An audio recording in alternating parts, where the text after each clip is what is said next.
안소니 드멜로라고 하는 사람이 책을 썼습니다. 종교박람회라고 하는 책인데요. 그 책에 보면 한 탐험가의 이야기를 소개해 줍니다. 이 탐험가가 아무도 가보지 않은 아마존의 구석구석을 누비고 돌아왔습니다. 탐험을 마치고 그가 고향에 돌아오자 사람들은 그를 환영했습니다. 그리고 그에게 물어봤습니다. 아마존은 과연 어떤 곳이었나요? 그 질문 속에서 이 탐험가가 고민했습니다. 자기가 아마존에서 경험했던 이 보고 만지고 느꼈던 것을 다 말로 표현할 수가 없었어요. 그래서 이것을 어떻게 할까 고민하다가 이 탐험가가 그것을 설명을 하기 시작했습니다. 그런데 중요한 건 이거야. 설명해도 설명이 안 되더라는 것입니다. 그가 자신의 그런 아마존에 있는 동안 무성한 정글을 헤매다가 발견했던 그 꽃의 아름다움, 쪽배를 타고 거세게 휘몰아치는 급류를 내려오면서 내가 살아남을 수 있을까 고민하면서 물길을 내려와야 했던 그 어려움, 밤이 되면 야수가 자신을 습격할지도 모르는 그 두려움 속에서 밤을 지새야 했던 그날들, 그럼에도 불구하고 여전히 아름다웠던 하늘, 그런 이 모든 것을 다 말로 표현할 수 없다는 생각을 했습니다. 그리고 고민 끝에 하는 수 없이 그 사람들에게 아마존을 향해 갈 수 있는 지도를 그려주었습니다. 그리고 권면을 합니다. 꼭 한번, 백문이 불여일견입니다. 꼭 가보시죠. 그러자 사람들은 지도를 받은 것을 감격하면서 그 지도를 장식을 하기 시작했습니다. 아마존을 향해 갈 수 있는 지도라고. 그리고 장식을 한 그 액자에 넣어서 자신의 집에다 걸어놓기도 하고 전시회를 열어서 사람들이 막 볼 수도 있게도 했습니다. 어떤 사람은 금박으로 지도를 장식합니다. 그리고 어떤 사람은 그 지도에 복사본을 가져와서 연구하기 시작합니다. 어떻게 갈 수 있을까? 그래서 연구와 연구를 거듭한 끝에 아마존의 전문가가, 수없이 많은 아마존의 전문가가 탄생을 했습니다. 그러나 탐험가는 자신의 일을 후회했습니다. 자신이 지도를 그려주는 것을 후회합니다. 왜냐하면 그들은 모두 한 번도 아마존에 가보지 않은 아마존의 전문가였기 때문입니다. 오늘 성경에 보면 성경 속에서 한 번도 가보지 않아 놓고 전문가를 행세하는 사람들이 있었습니다. 믿음의 본질이 무엇인지도 모르면서 신앙의 전문가를 자처했던 사람들. 그들은 메시아를 연구했습니다. 그들은 메시아가 오기를 기다렸습니다. 그들은 메시아를 만나기를 원했습니다. 그러나 정작 자신의 앞에 메시아가 나타난 순간 그들은 메시아를 보지 못했을 뿐 아니라 그 메시아와 갈등하고 메시아를 죽이기로 결정했습니다. 그들이 누군가요? 그들이 오늘 성경에 나오는 대제사장과 그리고 바리새인들입니다. 그러나 중요한 질문은 이것입니다. 오늘 우리 가운데는 이 바리새인과 그리고 대제사장과 같은 인물은 없느냐 하는 것입니다. 십자가를 바라보았고 십자가를 날마다 기억은 합니다. 그러나 돌이켜보면 십자가에 대한 기억이 희미한 사람.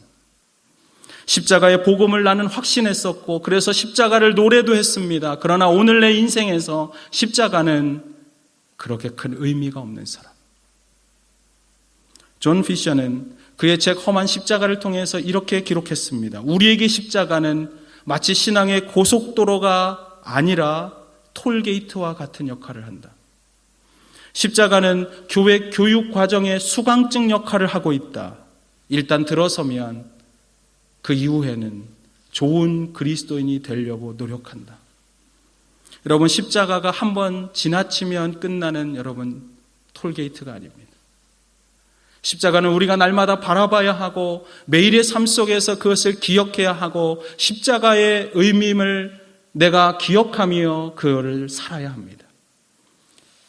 여러분, 십자가가 만약 톨게이트처럼 한번 지나가고 끝나는 것이라면 저는 이렇게 말하고 싶습니다. 우리는 매일매일 그 톨게이트를, 십자가의 톨게이트를 지나가야 합니다. 만약에 십자가가 단지 교회에 들어오면 첫 번째 이수 과정, 우리 교회 새생명 같은 그런 수강증 역할만 하고 끝나는 게 아니에요. 십자가는. 만약 그렇다면 우리는 죽는 날까지 그 과정을 계속해서 밟아야 합니다. 그렇다면 그리스도인이 끊임없이 바라보고 마주쳐야 할 십자가, 그리고 날마다 경험해야 될 그 십자가 속에서 우리는 그 속에서 무엇을 기억해야겠습니까? 그것은 바로, 여러분, 이것이 중요합니다. 누가 그리스도를 십자가에 못 박았느냐 하는 것입니다.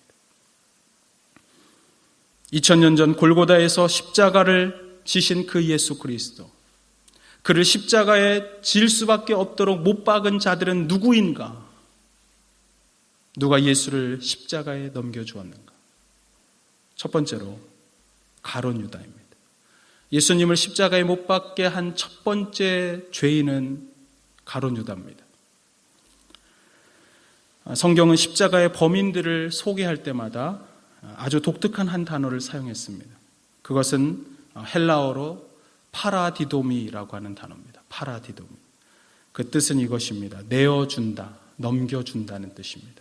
그 단어가 처음 나오는 게 오늘 본문 마가복음 14장 10절에서 11절입니다. 오늘 본문이 되는 14장 10절과 11절을 우리 같이 한번 찾아서 읽어볼까요? 마가복음 14장 10절에서 11절 같이 읽겠습니다. 10절입니다. 시작. 12 중에 하나인 가룟 유다가 예수를 넘겨주려고 대제사장들에게 가매 그들이 듣고 기뻐하며 돈을 주기로 약속하니 유다가 예수를 어떻게 넘겨줄까 하고 그 기회를 찾더라. 이스라엘을 여러분 지도를 놓고 보면 이스라엘 지도가 이렇게 됩니다. 지난 영상 설교 때 제가 설명했는지 기억이 안 나는데요. 북쪽에 갈릴리 호수가 있습니다. 갈릴리 호수가 있고 그림을 제가 그릴 수 있으면 좋은데 갈릴리 호수가 있고요. 이렇게 약간 삼각형 모양입니다. 거기서 줄 하나가 이렇게 내려옵니다. 그리고 맨 아래에 뭐가 있냐 하면 벙어리 장갑. 여러분 팔레스타인을 그릴 때 그렇게 그리면 돼요. 긴 삼각형 밑에 줄 달린 벙어리 장갑. 벙어리 장갑이 사해. 줄은 요단강. 그 위에는 갈릴리 호수. 갈릴리 호수 주변이 갈릴리 지방. 요단강 주변이 사마리아 지방. 그리고 벙어리 장갑이라고 한 사해 주변이 유다 지방입니다. 성경에 보면 유대 지방이 나오고 갈릴리 지방이 나오는데 중요한 것은 이거예요. 요 남쪽에 있는 갈릴리 지방은 엘리트들이 많은 곳이었습니다. 수도가 있으니까. 그러나 북쪽은 변두리입니다. 사람들이 잘 인정해주지 않는 곳이었습니다. 문제는 이것이죠. 예수님의 제자들은 대부분 어디 출신이에요? 갈릴리 출신입니다. 잘 배우지 않는 사람들. 12제자 중에 한 사람만 남쪽 지방, 유대 지방 출신이 있었어요. 누구일까요? 네, 너무 잘 맞춰요. 센스가 좋아요. 제가 지금 가룟 유다를 얘기하니까. 가룟 유다입니다. 가룟 유다는 남쪽 지방 출신입니다. 가룟 유다는 공부를 잘했던 것 같습니다. 똑똑한 사람이었습니다. 그는 집안이 좋았습니다. 그리고 그는 정직한 사람이었습니다. 그리고 12제자 이 공동체 안에서 믿음을 주는 사람이었습니다. 여러분 돈을 가지고 있었어요. 회계였어요. 돈 보따리를 잡았어요.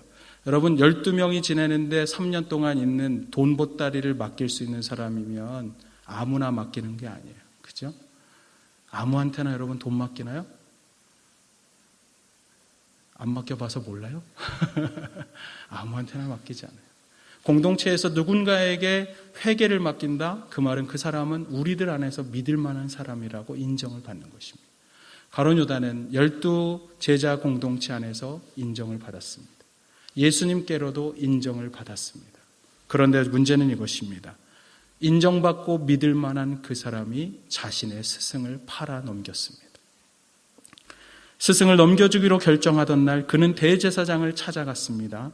그가 했던 첫 번째 말이 무엇일까요? 마태복음 26장 15절에 이렇게 기록합니다. 내가 예수를 너희에게 넘겨주리니 얼마를 주려느냐. 자신의 스승을 팔면서 가룟 유다의 첫 번째 질문, 그의 입에선 이렇게 말합니다. 얼마를 주려느냐. 그들이 은 30을 달아주니라.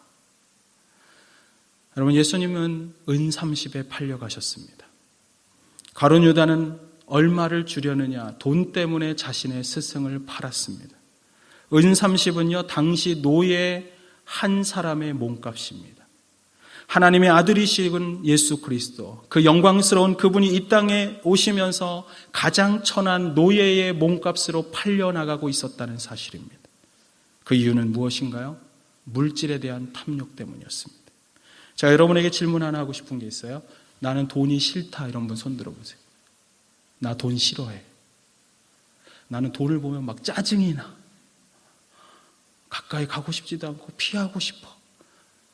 나에게 돈이 있다는 게 신경질이 나. 이런 분 손 들어보세요. 이런 분은 아무도 없어요.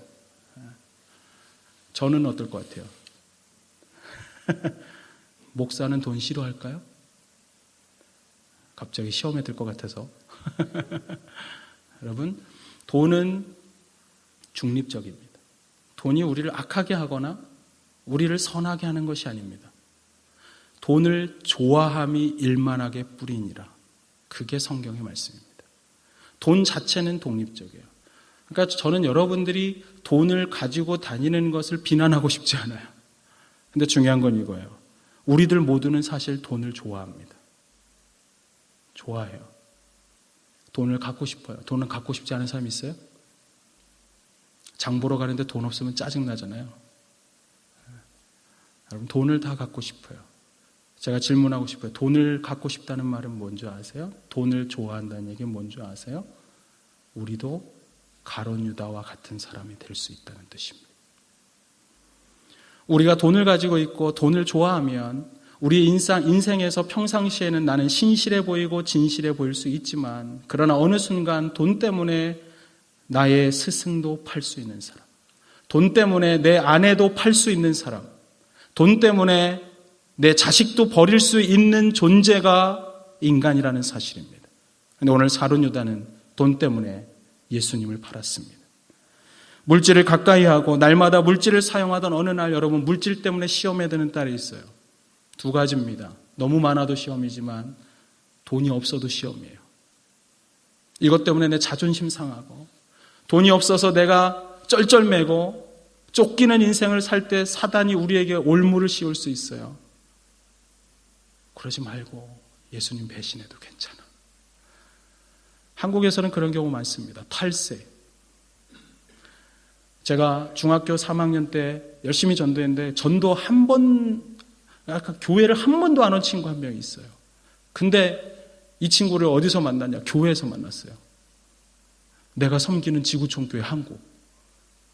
제가 예배드리러 올라가는데 계단 위에서 안내위원으로 주보를 나눠주는 거예요. 그래서 영주야, 너 여기 왜 왔어? 야, 난 여기 목사야. 너는? 나 여기 집사야. 그래서 만나서 어쩌자고 네가 집사가 됐냐? 내가 교회 오라 그럴 때도 안 그랬는데. 친구 사이의 대화입니다, 여러분. 그 친구가 절대로 예수님을 안 믿겠다고 그랬는데 그 친구가 예수님 믿었어요. 그리고 혼자 사업을 하기 시작했어요. 제가 금요심야를 인도하던 날 그 친구가 저를, 친구인데도 친구니까 강사 접대하겠다고 식사를 초대하면서 불렀는데 저한테 고민을 얘기해요. 박영주 목사, 나 너무 힘들어. 탈세 안 하려고 국세청에 신고하는데 국세청 직원이 나한테 당신 세금 덜 내는 법 가르쳐 줄까? 그런다. 나 미칠 것 같아. 나는 정직하고 싶은데 오히려 세관 그 직원이 나보고 탈세하는 법 가르쳐 줄까? 그럴 때마다 난 흔들려. 여러분, 우리는 그럴 때 흔들립니다. 우리가 물질 때문에 흔들릴 수 있어요. 그러나 중요한 것은 이겁니다. 물질 때문에 흔들릴 수 있다는 것을 인정하지 않으면 우리는 결코 물질에서 자유로울 수 없습니다. 저는 여러분들이 그걸 인정할 수 있었으면 좋겠어요. 그리고 인정할 뿐 아니라 내가 물질 때문에 예수님을 배반할 수도 있는 나는 죄인이라는 것을 십자가 앞에서 인정하고 고백하는 것입니다. 물질 때문에 내 신앙의 자존심을 팔고 나는 때로는 물질 때문에 내 영혼을 팔 수도 있는 죄인이라는 것을 고백할 때, 그때만이 우리는 물질로부터 자유로울 수가 있습니다. 예수님을 넘겨준 십자가의 범인들, 그들은 누구입니까? 두 번째로 그들은 제사장들입니다. 첫 번째는 가룟 유다였습니다. 가룟 유다는 뭐 때문에 스승을 팔았어요? 물질 욕심 때문에. 탐심 때문에. 그런데 대제사장들이 그 예수님을 받고 왜 그러면 빌라도에게 넘겼을까? 오늘 본문 15장 1절입니다. 우리 15장 1절 말씀 같이 한번 읽어볼까요? 시작. 새벽에 대제사장들이 즉시 장로들과 서기관들 곧 온 공회와 더불어 의논하고 예수를 결박하여 끌고 가서 빌라도에게 넘겨주니. 유다가 대제사장한테, 대제사장은 빌라도한테 넘겼습니다. 빌라도한테 넘겼는데 이 대제사장들이 어떤 사람인가가 중요합니다. 대제사장은 종교의 지도자만이 아닙니다. 그들은 정치와 경제와 사회 그리고 교육의 모든 분야를 다 지배할 수 있는 사람이었습니다. 오늘날에도 여러분 예루살렘에 가서 예루살렘의 그 발굴터에 가보면 크고 웅장한 제사장들의 그런 제사장들의 집이 나옵니다. 제일 좋은 집에서 제일 큰 영향력을 행사하면서 사람들에게 존경받았던 사람들이 제사장들이었습니다. 그런데 그들에게 어느 날, 그들이 제사장으로 있었던 어느 날 위험한 한 사람이 나타났습니다. 나이는 30세. 너무 젊은 사람이에요. 갈릴리에서 공부하지 않은 곳의 출신이에요. 그것도 그냥 갈릴리가 아니라 나사렛 출신이에요. 여러분 나사렛이 어떤 데인 줄 아세요? 나사렛은 군사주둔지. 한국에 가면 군사주둔지 있어요. 지금 미군들이 많이 나가긴 했지만 뭐 어디라고 그러면 섭섭해할까 봐 제가 말할 수는 없지만 그곳이 주는 느낌이 있어요. 제가 어렸을 때 학교를 다닐 때도 어디 군사주둔지 그러면 그곳은 사창가도 있고 별로 좋지 않은 동네라는 인식이 있었어요. 나사렛, 그것은 당시 사람들이 들으면 제가 나사렛에서 왔는데요. 그 말은 사창가가 있는 그곳에서 왔는데요로 들린다는 것이죠. 이 사람, 제사장들이 볼 때 이해할 수 없는 이 사람, 그는 목수의 아들이었습니다. 그는 일찍 아버지를 잃었고 소년 가장이 돼서 가정을 책임지면서 살아왔습니다. 그는 그렇게 좋은 출신 성분을 가지지 않았습니다. 배우지 않았습니다. 그가 말하는 말투는 거칠었습니다. 그는 멋있어 보이지 않았습니다. 자신들과는 전혀 다른 모습을 하고 있는 이 사람, 그런데 그가 나타나자 많은 백성들이 그를 따릅니다. 백성들의 민중들의 삶을 꿰뚫어보는 하나님의 나라가 임하는 것을 보면서 그는 시기하기 시작합니다. 증오하기 시작합니다. 그리고 생각합니다. 그를 죽여야겠다고. 대제사장은 일반인들과 잘 지내지 않았어요, 여러분. 대제사장이 예배하러 갈 때 성전의 모든 성도들이 백성들이 예배하러 올 때 사람들은 성전의 땅바닥을 밟고 왔습니다. 그러나 고귀하신 제사장들은 하늘 위에 구름다리를 만들고 위로부터 내려오셨습니다. 그런데 그들과 전혀 다르게 우리 주님은 성전의 땅바닥이 아니라 시장바닥을 거니십니다. 길거리를 거닐면서 그들은 인정하지 않는 세리와 창녀들과 친구가 되어지고 죄인들의 집을 드나드셨습니다. 아픈 환자들을 만났습니다. 여러분, 문둥병자는 이스라엘에서는 사회에서 쫓겨나가는 사람이에요.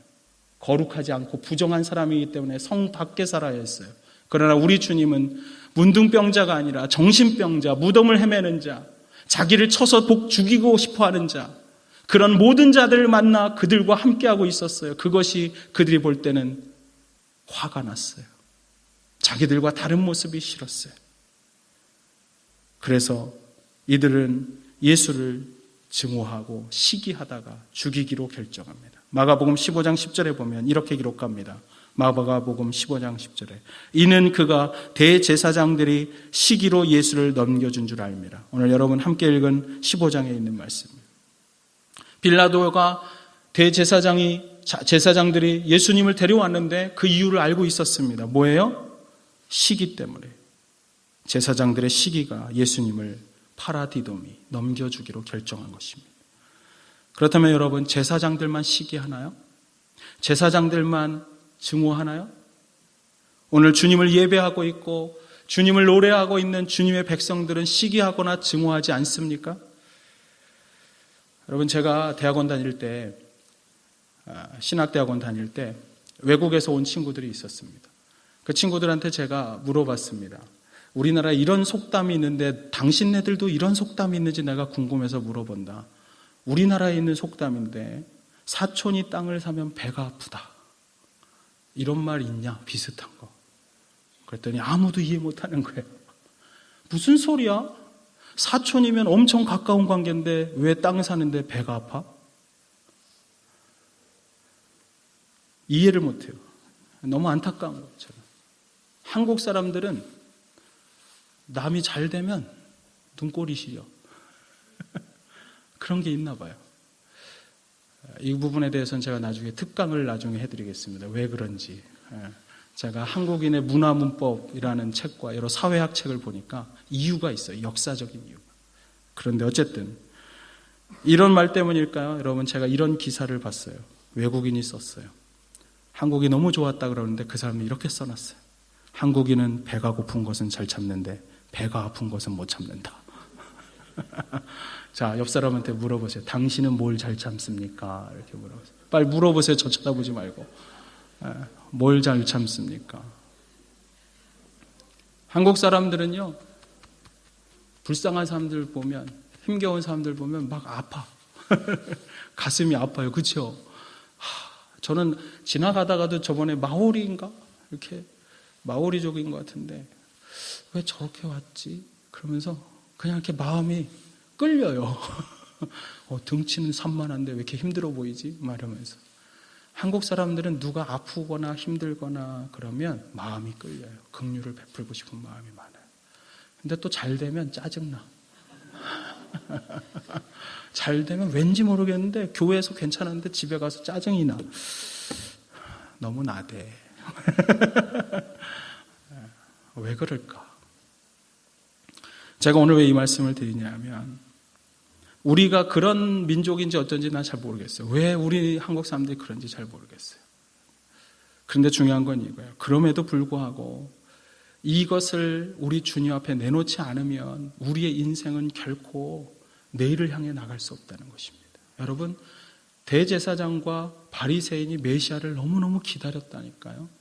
메시아가 오시면 우리에게 놀라운 일들이 나타날 거야. 그런데 그렇게 기다리던 그들이 시기에 눈이 가리워지니까 예수님이 메시아로 오셨는데 보이지 않아요. 오히려 그 메시아를 죽이고 싶은 거예요. 여러분, 우리 안에 이런 증오가 있고 질투심이 있고 남을 증오하고 깎고 싶은 이 마음, 이거 여러분 십자가에 내걸어야 합니다. 우리 주님 앞에 그걸 내놔야 합니다. 우리가 인생을 살다 보면 아플 수가 있어요. 상처받을 수가 있어요. 열등감을 가질 수가 있어요. 인생을 살다 보면 나는 힘겨웠기 때문에 전투하는 인생으로 살아온 사람도 있어요. 목표를 바라보면 무조건 나아가는 사람.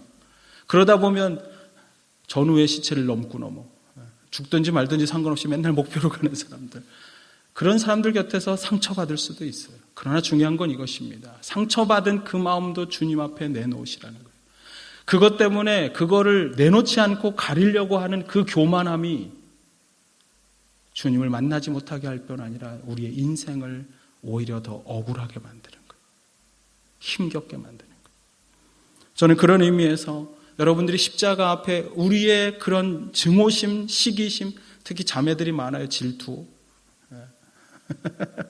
막 너무 대놓고 얘기해. 오늘 목사님 왜 이래.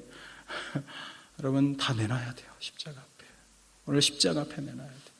그걸 내놓을 때 십자가의 은혜가 임합니다. 그래야 우리의 삐뚤어진 눈을 바르게 하시고 우리의 옹졸한 가슴을 넓히시고 그 안에 그리스도의 생명과 그리스도의 십자가의 사랑으로만 덮을 수 있는 놀라운 은혜가 우리의 공동체 안에 나타나는 것입니다. 저는 우리가 다른 사람을 사랑했으면 좋겠습니다. 아니, 성도님들을 사랑하십시오. 내 옆에 있는 이들을 좀 바라보십시오. 그들을 사랑의 눈으로 볼 수 있었으면 좋겠어요. 질투하지 않고 증오하지 않고 우리의 인생 걸음에서 하나님 증오가 들어오려고 할 때마다 나는 그것을 십자가에 내놓습니다. 주님, 나를 결박하시고 내 안에 있는 내 삐뚤어진 마음을 주님 바르게 해주십시오. 그것이 우리의 기도가 되기를 주님의 이름으로 축원합니다. 십자가에 넘겨준 죄인 세 번째, 셋째는 바로 빌라도입니다. 유다는 탐욕으로 예수님을 넘겨줬습니다. 그것을 받은 제사장들은 시기와 질투와 증오 때문에 이 예수님을 빌라도에게 넘겼습니다. 그럼 빌라도는 왜 십자가로 예수님을 넘겼을까요? 그 이유는 이것입니다. 권력 욕심 때문입니다. 빌라도에게 아주 특별한 재능이 있었어요. 무슨 재능이냐면 줄 잘 서는 재능. 줄을 아주 잘 섰습니다. 웃을 줄 알았는데 하나도 안 웃고. 원래 여러분 빌라도는요, 로마 계급 사회에서 중간 계층의 사람입니다. 그는 최고위층에 올라갈 수 없는 출신 성분을 갖고 있었습니다. 그런데 그 사람이 장가를 잘 갔어요. 초대 황제인 아우구스투스의 황제의 손녀딸하고 결혼을 합니다. 장가를 잘 가서 황제의 손녀딸 덕분에 정계에 입문을 하기 시작합니다. 원래 정치를 할 수 있는 사람이 아니었어요. 그런데 정계에 입문을 해서 정치적으로 상류층에 올라갑니다. 그런데 거기 가니까 여전히 정계에 유명한 사람들이 있을 거 아닙니까? 그 중에 한 사람이 누구냐면 세자누스라는 사람이에요. 세자누스는 어느 정도냐? 정치에서는 황제 다음에 2인자였습니다. 아우구스투스는 첫 번째 황제입니다. 성경에는 아우구스도라고 나옵니다. 그 다음에 현재 예수님이 십자가에 달리실 때의 황제는 티베리우스 황제입니다. 성경에도 디베리우스라고 나옵니다. 티베리우스 황제가 왕이었을 때 그를 돕는 사람이 있었는데 세자누스였어요. 이 황제가 우울증이 있었습니다. 머리가 아프고 우울증이 올 때마다 자신은 요양을 가면서 정권을 누구한테 맡겼어요? 세자누스에게 맡겼어요. 세자누스가 자신이 정권을 잡을 때는 그에서 자신의 사람을 키웠는데 그 중에 한 사람이 빌라도입니다. 그래서 빌라도가 팔레스타인의 총독으로 올 수가 있었습니다. 그런데 중요한 건 이거예요. 어느 날 갑자기 세자누스가 그렇게 하다가 황제가 제정신이 돌아왔는지 세자누스를 정치적인 생명에서 끝내버립니다. 반역자로 몰고 그를 죽이기 시작했습니다. 그의 사람들이 죽어가기 시작했습니다. 빌라도가 걱정이 되겠어요? 안 되겠어요? 생각을 안 하기로 작정하셨어요? 정치적으로 불안하겠죠. 자기의 후견인과 같은 세자누스가 사라지니까 얼마나 불안하겠어요. 나는 너무 불안한데 내가 지키고 있는 이 땅에서 밀란이라도 일어나면 안 되는데 하필 그때 백성들이 들고 일어나서 자기를 유대인의 왕이라고 하는 한 사람을 데리고 온 겁니다. 누구예요? 예수님을 데리고. 그래서 재밌는 게 이것입니다. 여러분들이 오늘 성경 보면 죽이려고 할 때 여기 누가복음 한번 23장 22절을 찾아보세요. 누가복음 23장 22절을 보면 누가복음 23장에서는 빌라도가 어떤 마음을 가졌는지를 우리가 알 수 있는데 누가복음 23장 22절 우리 23장 22절 같이 한번 읽어볼까요? 한 목소리로 누가복음 23장 22절 시작. 빌라도가 세 번째 말하되 이 사람이 무슨 악한 일을 하였느냐 나는 그에게서 죽일 죄를 찾지 못하였나니 때려서 놓으리라. 23장에 보면 13절부터 해서 백성들을 불러놓고 대제사장들과 관리들이 이야기를 해서 백성들의 마음을 미혹했습니다. 그래서 예수를 죽이자고 하자고. 그러자 백성들이 들고 일어나서 바로 종려주일 때 호산나 찬양을 부르던 그 사람들이 종려가지 나무를 흔들면서 입성을 환영하던 그들의 마음이 바뀌어서 그 미혹된 마음으로 예수를 죽이기로 결정하고 죽이라고 이야기를 하기 시작합니다. 그때 빌라도는 알았어요. 아까 읽어봤잖아요. 마가복음에. 예수님께는 죄가 없다는 것을 알고 있었습니다. 그런데 죄 없는 예수님이지만 마음이 불안하니까 죽여야 될까 고민을 하는 겁니다. 우리 읽은 말씀에 세 번째 말하되 그는 처음에는 예수를 죽일 마음이 없었습니다. 무슨 악한 일을 하였느냐. 나는 그에게서 죽일 죄를 찾지 못했다. 근데 너네가 너무 죽이라고 하니까 죽일 정도는 아니니까 내가 대신 때려서 놓아줄게. 그게 빌라도의 마음이었어요. 그런데 빌라도가 놓아주려고 했는데 하필이면 이 성난 군중들이 빌라도의 마음을 찌릅니다. 그런 말을 합니다. 요한복음 19장 12절로 한번 가볼게요. 요한복음 19장 12절. 요한복음 19장 12절에 가면 그런 말을 합니다. 빌라도가 견딜 수 없는 말을 한 것입니다. 19장 12절. 우리 같이 한번 읽어볼까요? 제가 가진 성경 180페이지 요한복음 19장 12절 시작. 이러함으로 빌라도가 예수를 놓으려고 힘썼으나 유대인들이 소리질러 이르되 이 사람을 놓으면 가이사의 충신이 아니니이다.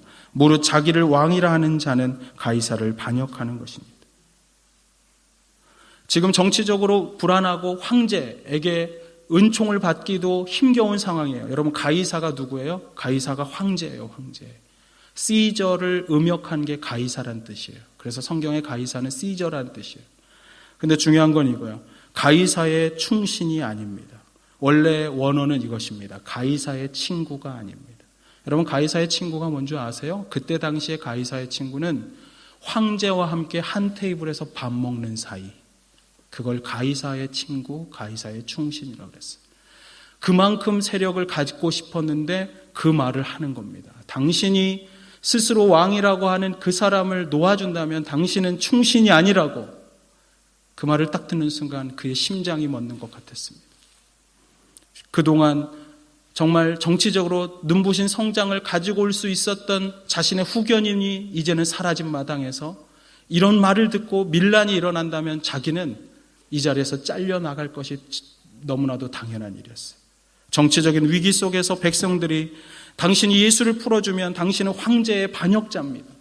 충신이 아닙니다. 이 외침이 비수처럼 빌라도의 가슴을 찔렀습니다. 일평생 쌓아올린 성공과 부가 한 번에 그 명예와 권력이 사라질 것을 염려한 그는 결정합니다. 오늘 본문 15장 15절입니다. 빌라도가 무리에게 만족을 주고자 하여 바라바는 놓아주고 예수는 책짓질하고 십자가에 못 박히게 넘겨주니라. 무리에게 뭐 하려고요?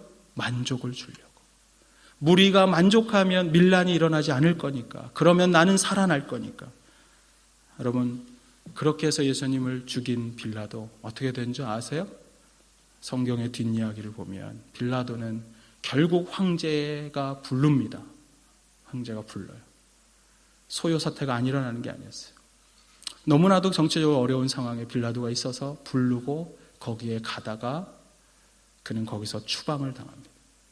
다시 오지 못하고 그는 추방을 당해서 사막에서 목말라 죽습니다. 여러분, 권력을 심는 사람이 권력으로 살 것 같죠? 그러나 그러지 못했어요. 근데 제가 궁금한 게 있어요. 여러분, 이런 얘기하면 나는 권력하고는 상관없어 이런 소리 하는 사람들이 있어요. 여러분, 권력 욕심이 있는 거 알려드릴까요, 제가? 권력의 욕심은 이겁니다, 여러분. 정치하고 싶은 사람만 권력을 갖고 있는 게 아니에요. 권력 욕심이 있는 게 아니에요. 권력의 욕심은 이겁니다. 세상을 내 맘대로 하고 싶은 마음. 제가 애들을 키워보면서 알았어요. 아주 어릴 때, 아주 어린 애들이 하는 말이 있어요. 내 거야, 내 거야, 내 거야. 그 말 안 하는 사람은 아무도 없어요. 여러분들 아시죠? 너무 오래된 기억이라 기억이 안 나십니까? 장난감을 봐도 내 거라 그래요. 다른 사람에게 줄 수 없어요. 걷기도 전부터 내 거라고 하는 애도 있어요. 근데 중요한 건 이거예요. 그 인간의 그런 내 거를 찾고 내 맘대로 하고 싶은 마음은 인간의 본능인데 그것이 결국 내가 주인이 되고 싶은 마음이 됩니다. 내 마음을 사람들이 알아줬으면 좋겠습니다. 내 마음을 내 남편이 알아줬으면 좋겠는데 몰라. 맨날 몰라. 내 마음을 교회가 알아줬으면 좋겠는데 내 마음을 누군가가 알아줬으면 좋겠는데 알아주기를 원하는 그 마음. 저는 알아주기를 원하는 마음이 아주 나쁘다고 말하는 게 아니에요. 그러나 알아주지 못할 때에도 있다는 것을 알아야 되는 거예요. 여러분, 자꾸만 내 얘기를 들어주고 내가 조종하고 싶은 마음이 드는 것입니다. 내 마음 알아줘야 되고요. 내 얘기를 귀담아 들어야 되고 내 말대로 해야 합니다. 내 말대로 움직여야 됩니다. 그게 권력의 욕심과 사실은 동의어입니다. 하나님 중심이 아니라 나 중심으로 인생을 살고 내가 왕노릇하면서 누군가를 지배하고 싶은 마음. 교회에서도 섬기다 보면 그런 마음이 섬길 수가 있습니다. 때로는 교회가 아니라 세상에서 더 그럴 수도 있습니다. 그러나 중요한 것은 이겁니다. 그 권력의 욕심이 하나님의 아들을 십자가에 못 박았다는 사실입니다. 따라해 볼까요? 나도 빌라도일 수 있다. 우리는 얼마든지 빌라도가 될 수 있습니다. 우리가 권력에 목숨을 거는 것이 아닌 것처럼 보이지만 그러나 나 중심의 삶으로 누군가를 조정하려고 들 때, 그래서 여러분, 조정하고 싶은 그 이기적인 마음을 어디다 둬야 돼요? 십자가에 둬야 돼요. 권력의 십자가에. 십자가 앞에 그것을 내려놓는 순간 우리는 내 중심이 아닌 하나님 중심의 삶을 살아가게 됩니다. 십자가 앞에 내 마음을 내려놓고 쏟아놓는 순간 우리는 주님이 원하는 삶을 살아가기를 결단하게 됩니다. 내가 돈이 있는 것 같고 내가 지식이 있는 것 같고 그것 때문에 나는 무언가를 할 수 있는 것 같은 그 마음을 십자가 앞에 내려놓지 않는다면 여러분 그것 때문에 망해요. 성경의 원리는 이것입니다. 심는 대로 거둔다. 권력을 위해서 심는 자는 권력으로 망할 것입니다. 권력을 벌어요. 권력을 가져요. 돈을 가져요. 그러나 권력과 돈과 물질, 이 세상의 것들은 세상이 무너지는 날 함께 무너질 것이기 때문에 영원한 천국에 들어가는 것이 아니기 때문에 영혼을 향하여 심지 않는 자는 일시적인 이 세상의 것을 향해 심었기에 세상이 망하는 날 함께 망할 것입니다. 그래서 제가 말씀드리는 거예요. 십자가 앞에 그것을 내려놓는 자는 영혼을 향해 심는 것입니다. 영원한 천국을 향해 나는 내 인생을 심는가? 영원한 천국을 향해 나는 시간을 드리고 있는가? 나는 영원한 저 하늘나라의 영광을 위하여 오늘도 복음을 위해 살아가는 자가 되고 있는가? 아니면 내 욕심을 따르는가? 그런데 중요한 것은 이겁니다. 우리가 성경을 읽다 보면 수없이 많은 십자가의 범인들이 나오지만 우리 주님께서는 단 한 번도 그들이 나를 죽였다고 표현하지 않았다는 사실입니다. 정작 주님은 그들 때문에 내가 십자가에 달렸다고 말하지 않습니다. 요한복음 10장 17절과 18절에 보면 우리 주님은 이렇게 고백하십니다. 내가 내 목숨을 버리는 것은 그것을 내가 다시 얻기 위함이니 이로 말미암아 아버지께서 나를 사랑하시느니라. 우리 주님께서는 하나님의 뜻을 따라 자신을 버렸다고 이야기합니다. 자기 자신을 버리심으로 다른 많은 영혼들을 얻을 것을 주님은 보시고 십자가를 선택하셨어요. 그래서 요한복음 10장 17절과 18절에 이를 내게서 빼앗은 것이 아니라 이는 생명입니다. 우리 주님의 생명은 빼앗긴 것이 아니라 스스로 버렸노라. 나는 버릴 권세도 있고 다시 얻을 권세도 있으니 이 계명은 아버지에게서 받았노라 하시니라. 우리 주님은 스스로 자신의 생명을 십자가에 내놓으신 것입니다. 그분 스스로가 빼앗긴 것이 아니라 이 생명을 십자가에 거신 것입니다. 예수님께서는 얼마든지 십자가를 거부할 능력이 있으셨습니다. 얼마든지 십자가를 파괴할 능력도 있었습니다. 지금 나를 못 박으라고 말하는 사람들을 저주하며 하늘로부터 지진이 내리든 번개같이 든 사람 다 죽일 수 있는 능력도 있었어요. 그러나 우리 주님 그렇게 하지 않으셨어요. 그렇게 할 수 있음에도 불구하고 자신은 십자가 위에 걸리기를 스스로가 원했다는 것입니다. 그것이 우리 주님의 십자가의 길이에요. 나를 버리는 것, 나를 헌신하는 것, 나를 드림으로 수많은 영혼들이 새 생명 가운데 다시 살아나는 기쁨을 보는 것, 그것이 우리 주님이 원하고 있었고 그것을 향해서 주님은 십자가를 선택하고 있었다는 사실입니다. 히브리서 12장 2절에 이런 말씀이 있습니다. 믿음의 주요 온전케 하시는 이는 그리스도를 바라보자. 우리가 믿음의 주요 온전케 하시는 여러분 우리 안에 믿으면 이렇게 시작됩니다. 여기서 믿음의 주요 온전케 하시는 이가 이렇게 써 있어요. 믿음의 시작점이요 믿음을 완결케 하시는 이인 예수 그리스도. 믿음을 시작하게 하신 분이 그리스도입니다.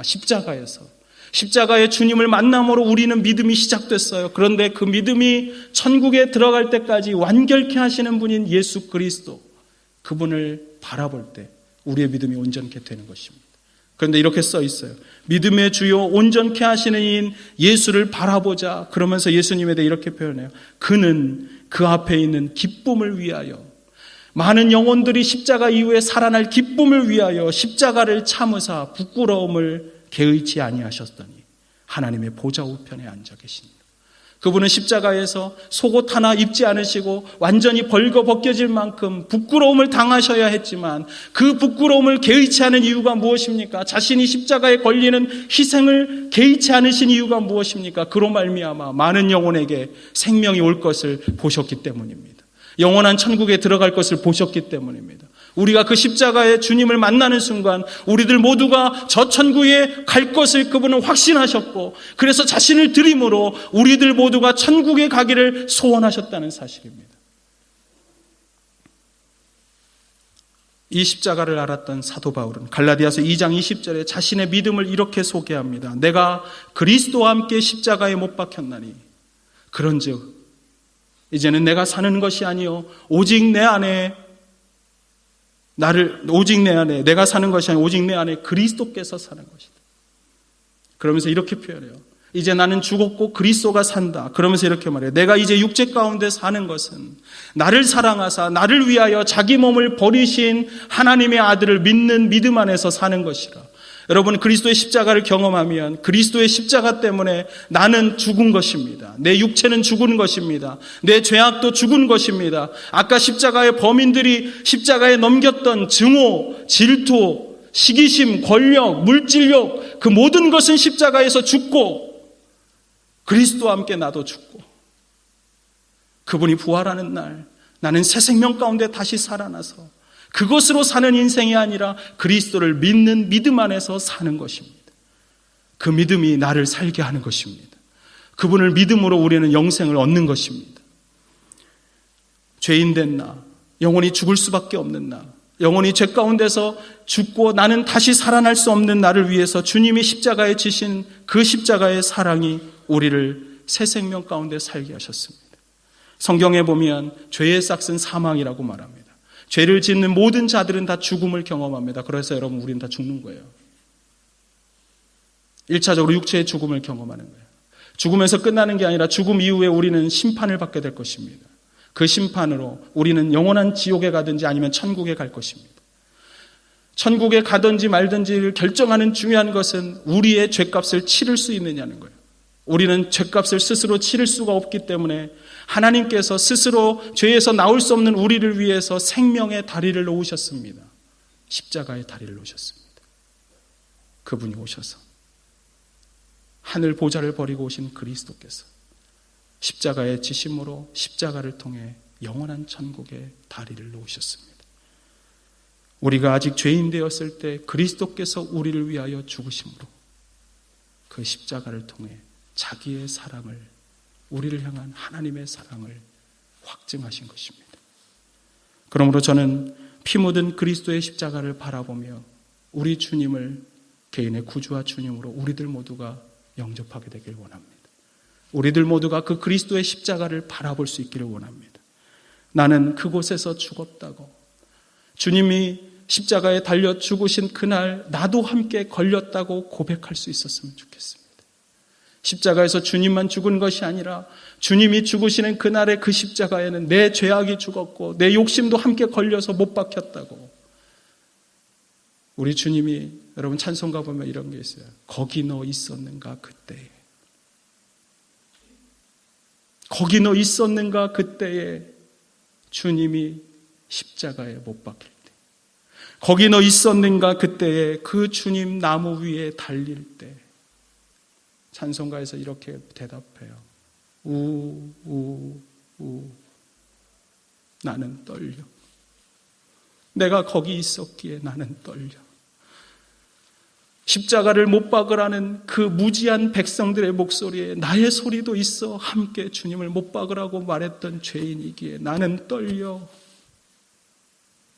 증오를 가지고 시기심을 가지고 세상을 바라보는 그 눈으로 주님을 향해서 나는 못 박는 죄인이었기에 나는 떨려. 거기에 있었는가 그때에. 내 주님 저 거기 있었어요. 주님을 못 박을 때 십자가 아래 내가 있었어요. 그리고 주님, 제가 죄인입니다.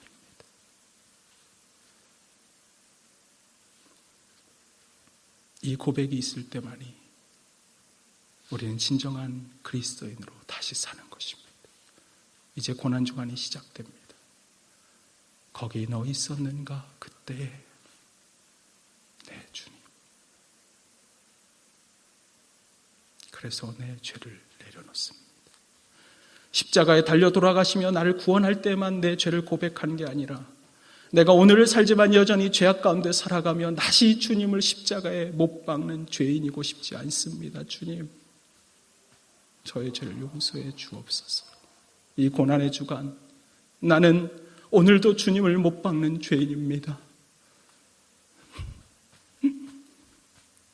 나를 용서해 주십시오.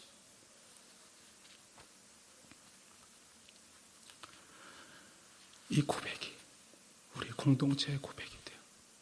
부활의 날 새 생명으로 다시 살아나는 우리들 되기를 주님 이름으로 축원합니다. 우리 함께 기도하겠습니다. 우리 이 시간 조용히 머리 숙여 기도할 때, 목사님, 저 하나님 잘 몰라요. 예수님도 잘 몰라요. 그러나 알고 싶습니다. 나도 내 인생을 계속 이대로 내버려 둘 수가 없습니다. 뭔가 달라지고 싶습니다. 내가 어디로 가고 있는지, 내 마음을 옥죄고 있는 표현할 수 없는 이 아픔과 고통, 무거운 인생의 짐을 주님 앞에 내려놓고 싶습니다. 이제 방황을 그칠 순간이 되지 않았습니까? 이제 하나님을 만날 시간이 되지 않으셨습니까? 그래서 하나님이 이 땅에 오셔서 나를 찾아오시고 있는 것은 아니었을까요? 오늘 사랑하는 성도님, 여러분들이 해야 할 일은 아무것도 없습니다. 그저 이것만 하면 돼요. 주님, 저 여기 왔어요. 저 여기 왔어요. 이 한마디만 하면 됩니다. 목사님, 저 하나님 잘 모르지만, 예수님 잘 모르지만 알고 싶어요. 만나고 싶어요. 이런 분은 조용히 가슴에 손을 얹어 주십시오. 네, 감사합니다. 옆에도 있습니다. 감사합니다. 저 잘 모르지만 주님을 더 깊이 만나고 싶습니다. 이제 방황을 그치고 하나님의 손에 이끌려 새로운 삶을 살고 싶습니다 하는 분은 가슴에 손을 얹어 주십시오. 그렇습니다, 주님. 네, 감사합니다. 수고하고 무거운 짐진 자들아, 다 내게로 오라. 오늘 오라, 내가 너희를 쉬게 하리라. 이 용기 있는 신앙의 고백을 드리길 원하는 분 조용히 손을 얹어 주십시오. 제가 여러분을 위해서 이 시간 기도하겠습니다. 하나님 아버지, 오늘 여기 주님의 백성들이 있습니다. 오 주님, 주께서 이들의 고백을 받아주십시오. 이 시간 한번 손 올린 분들 용기를 내서 저의 기도를 따라 할 텐데, 우리 이분들을 돕는 마음으로 우리 성도님들도 함께 기도했으면 좋겠습니다. 사랑하는 주님, 제가 여기 있습니다. 저는 죄인입니다. 저를 용서해 주시옵소서. 하나님의 아들이신 예수님, 죄를 짊어지신 예수님, 십자가에서 피 흘리신 예수님, 그 피로 저의 죄를 씻어 주옵소서. 부활하신 예수님, 살아계신 예수님, 내 인생의 목자가 되어 주십시오. 내 인생의 주인이 되어 주십시오. 저의 구주가 되어 주십시오. 예수님을 마음에 모십니다. 저의 평생을 인도해 주옵소서.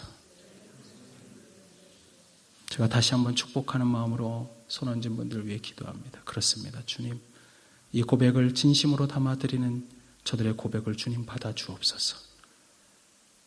십자가의 은혜를 기억하며 주님 앞에 내가 죄인임을 고백하기를 소원하는 이들의 고백을 들으시고 평생의 주인과 구주로 주님 저들을 인도하여 주옵소서. 우리 주 예수님 이름으로 기도합니다. 우리 다 함께 기립하셔서